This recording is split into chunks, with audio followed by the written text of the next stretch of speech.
It's important not just for scientists, but for non-scientists and for people who go to college and for those who don't go to college. And I'm not sure exactly what he was talking about. Then you be fine. I'll be sure. I'll be here. I see you talking about how colleges are run. It's saying that colleges are run by the scientific method. I think he was saying. I think the college, university, and corporations, and no institution of human association should be run by the scientific method. So let me go on record and say that. I would just say that skilled barbarians are more dangerous than unskilled barbarians. The capacities we have today, modern capacities, combined with primitive spiritual development, we risk our extinction. A very, very good question to start with. I agree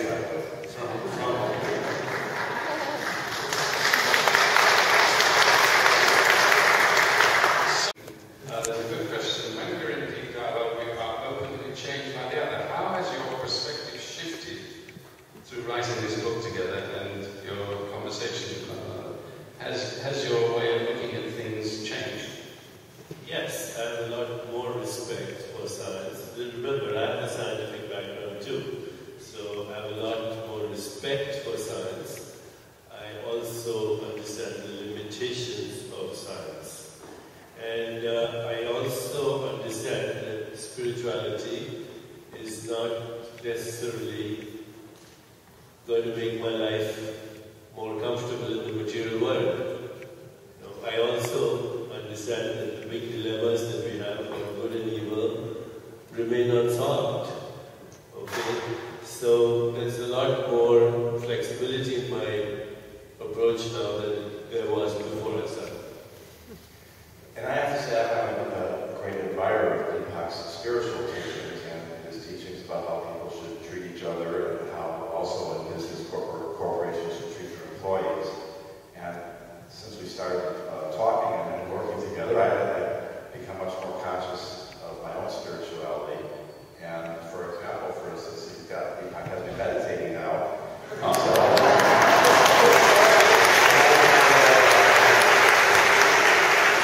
I'm happy with whatever adjustments it's making to type my telomerase and whatever else is going on there.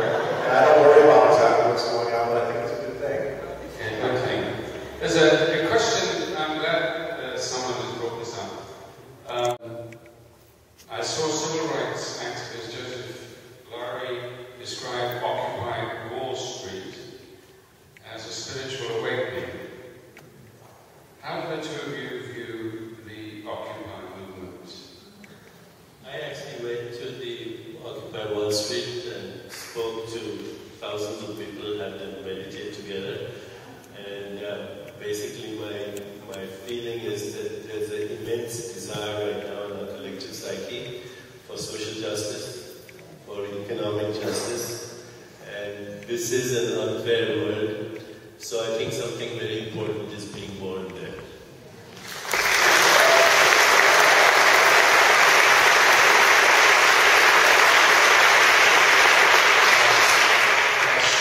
Just the sort of attitude I would expect in Berkeley. Do you have anything to add? Well, as a kid who grew up in the 60s and went to Berkeley, you can imagine that I agree.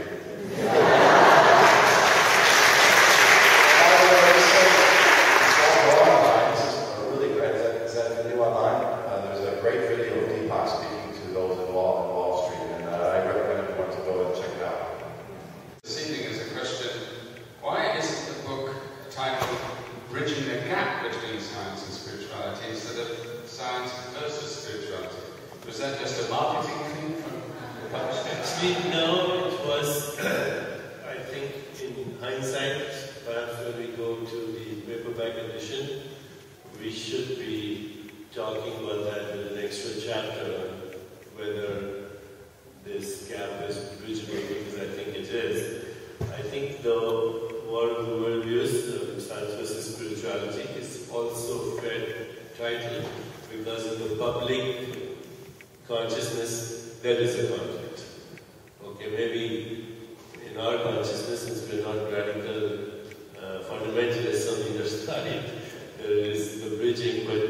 the political conversation is all about that right now.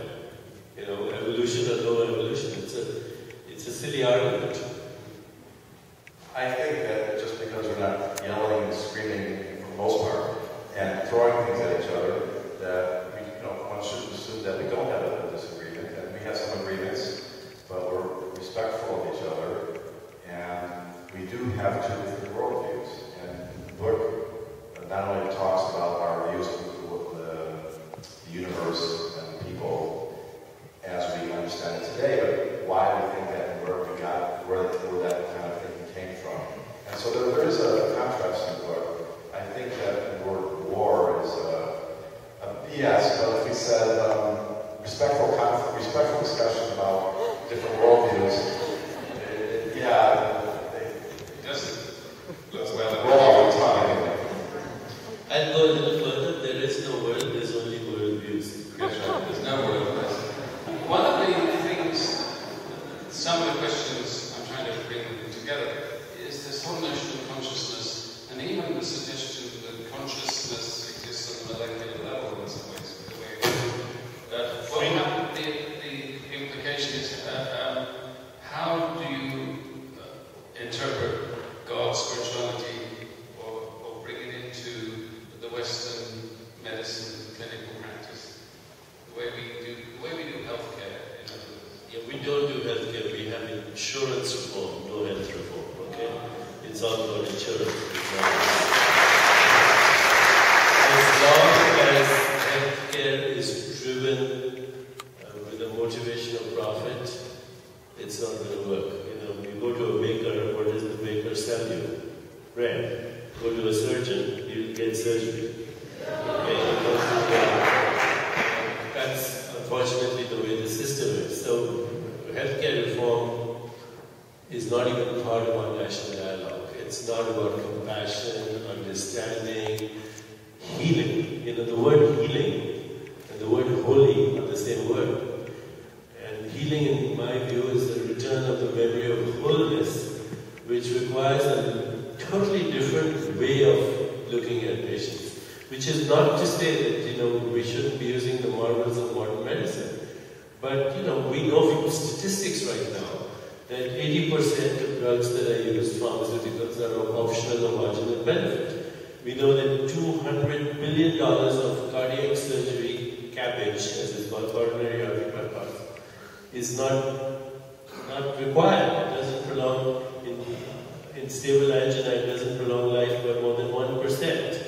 We know that most back surgery is irrelevant, and the public is misinformed about these ideas because there's a profit motivation in the medical profession.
have your enemies as yourself, because in the deeper reality, there may be only one mind. In the deeper reality, we may be members of the same body.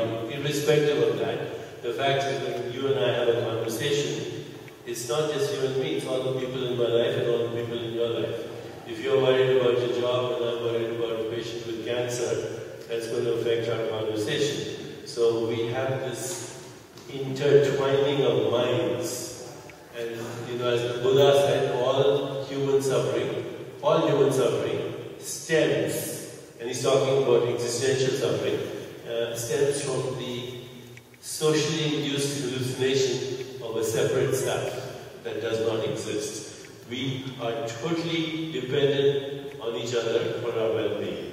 And now we can show that, that when we are having a conversation that is nurturing, our bodies are healthy. Okay, so it's important that we recognize that our job is not only to be happy, but to make others happy. Okay, not only to feel that we want love, but to be the givers of love. Second question, how can I find a job? I think the fastest movement, you should read this book, by the way, with the chairman of the Gallup organization. It's just come out. It's called The Future Job Wars.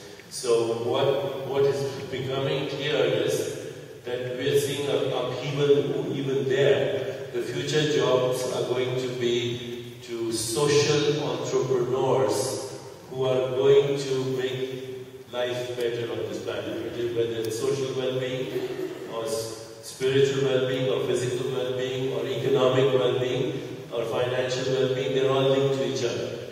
So I would say start thinking of what you're good at and then do it. I just met somebody in New York who had been fired from her job. She was working for a computer company, and I said, "Did you really enjoy it?" She said, "No, I hated it." So I said, "What do you really enjoy doing?" And she said, "I love to cook." I said, "Get a collection of people who love to cook and start your own business." And she's got the most thriving business right now. In fact, when I'm in New York and I want a home cooked meal, I call her. And she said, "What do you want? Chinese food, Spanish food, whatever."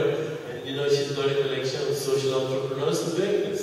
So there's more of this coming in the future because of necessity. We've got to take responsibility for even our own economic well-being.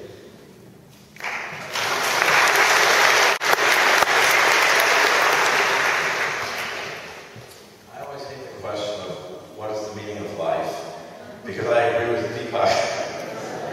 So to me it's 22. It's 42. 40, yeah, you're off by 20.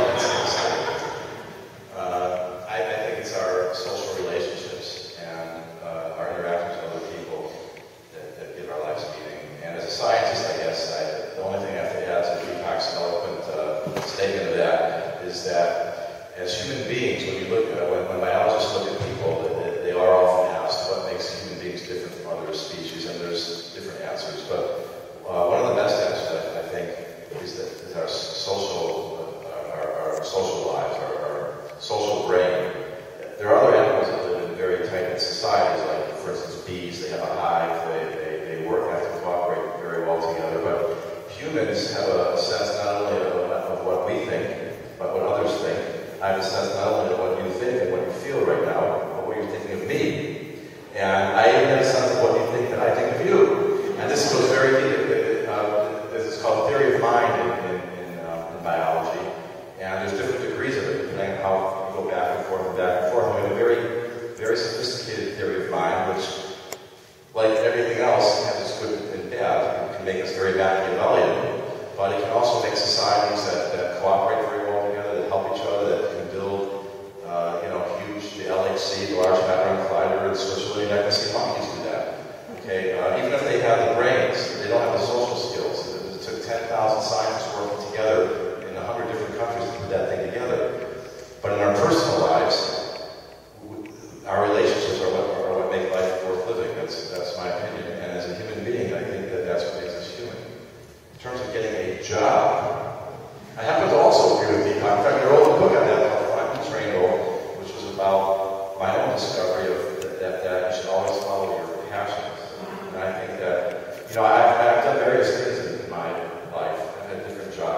I found that there's a danger that if you take a job that is not your passion, maybe you don't even like, the worst thing that can happen to you is to get successful. Because that's what you're doing, and you can't let go. And I'd much rather be doing something that I love, like when I was a graduate student and making almost no money, having a couple of roommates, than being the vice president of a company where I don't want to work for a company. I don't like the way that they do business. So that would be my probably worthless advice at that time. We have to, I knew the one frustrating thing about tonight would be how quickly the time would go. Out of reading you and meeting you and being with you tonight, what went through my mind was a spiritual aphorism which you can apply to all the great religious traditions of being is communication. So we're all about with one another. And I'd like to conclude tonight with a quotation from the end of the book from Deepak, which says, all around us, people ache with emptiness and yearning. There's a vacuum to be filled, and it's a spiritual vacuum. What other word really fits? Only when people are given hope that this ache can be healed will we truly know what the future holds. Let science join in the cure, because otherwise we may wind up with marvels of technology serving empty hearts and abandoned souls. Well, thank you.